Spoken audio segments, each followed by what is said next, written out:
Hello there YouTube, my name is Joe Wright, and before we start I would just like to say I'm a huge fan of Black Mirror, and it is actually the reason why I got Netflix in the first place. But I just seen the first episode of season 5, Jack, Me and Ashley 2, and it's very disappointing. And I actually thinking about every episode I've seen, this is the worst episode. And I'm going to tell you why.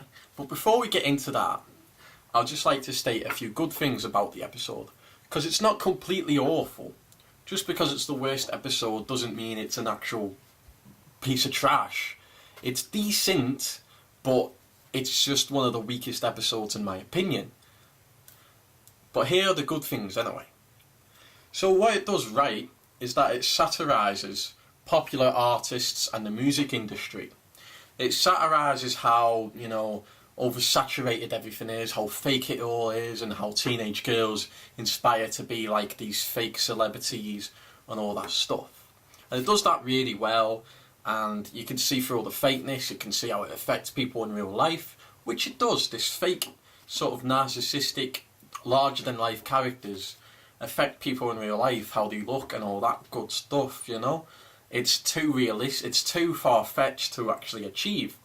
And seeing these characters struggle trying to be like this is hard to watch because it's true, and it does that very well in my opinion.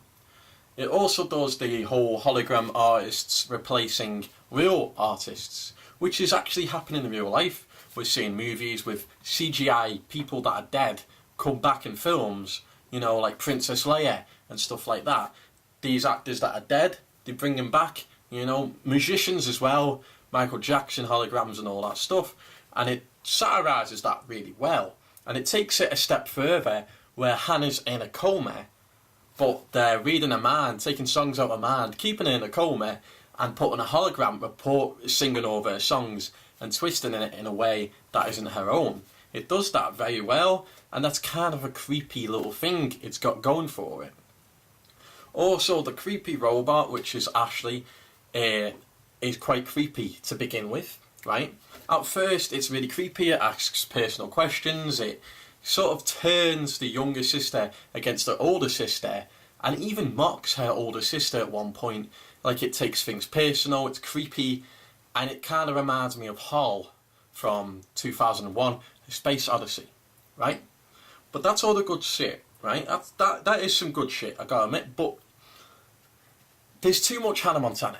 We're talking about the bad stuff now. Hannah Montana is in this way too much. She should have been in it at the very beginning and just introduced the robot, and that should have been the plot. There and done. But no, she kind of takes centre stage, and I didn't care.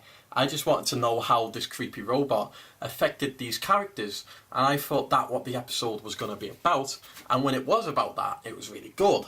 But when she steps in too much and takes the spotlight, I don't know, it turns into like a Hannah Montana, Miley Cyrus movie. You know what I mean? That's another thing, there's too much comedy. This is Black Mirror, it's supposed to be depressing.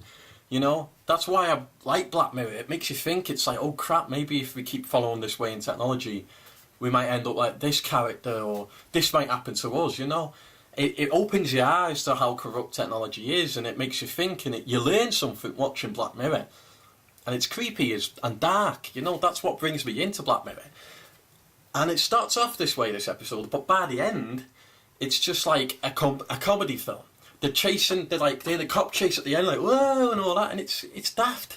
It's rubbish. I did not like that part of it at all. I did not like that part of the episode at all. It also has a happy ending. This is Black Mirror, right? There's some episodes of Black Mirror where there is a happy ending, but they're earned. This one, it just feels a bit, I don't know, it's a bit cringy at times, the ending. We've got Miley Cyrus turns into a rocker girl, but she's not even good at being a rock star, She's a pop star in real life, and she's like, yeah, pop sucks, rock and roll forever, man. And it's like, shut up. It's a light-hearted tone. Like I said, it starts off really dark and creepy with this robot, but then by the end, the robot isn't even bothered. It turns out the robot has Hannah Montana's brain in it, and they activate it, and Hannah Montana, the whole persona is in the robot. And you would think this robot would be terrified, right? She would be like, holy shit, I'm a robot, what the fuck, ah? No, she's not arsed. She's pissed off because of what's happening to her in a coma and she's getting replaced by a hologram. That's what she's angry about. But she's not upset that she's a robot now or this tiny little thing. No. And this concept's been in Black Mirror before. But in Black Mirror before, when people would turn into these, like, what was it, like as a little cuddly monkey, and all it could say was, I love you, I'm sad, and that was it. That was horrifying. You know? That someone was reduced to that is horrifying. But in this episode, it's played for laughs. So yeah, that's why I didn't like the episode. It's just too funny. And not in a ha-ha way, it just tries too hard to be funny. It doesn't feel like a Black Mirror episode. It starts off well, but then by the end it just turns into this like Hannah Montana crazy comedy film or whatever, you know. I was very disappointed in the episode, and hopefully for season 6 they come back to that darker tone. Now I've just seen Smithereens as well, and that has a very dark tone. I love that episode. I've still got to watch Striking Vapors, but I might make a review on that as well. I don't really review episodes of Black Mirror, but I thought I had to talk about this one because, in my humble opinion, this is the worst episode of Black Mirror.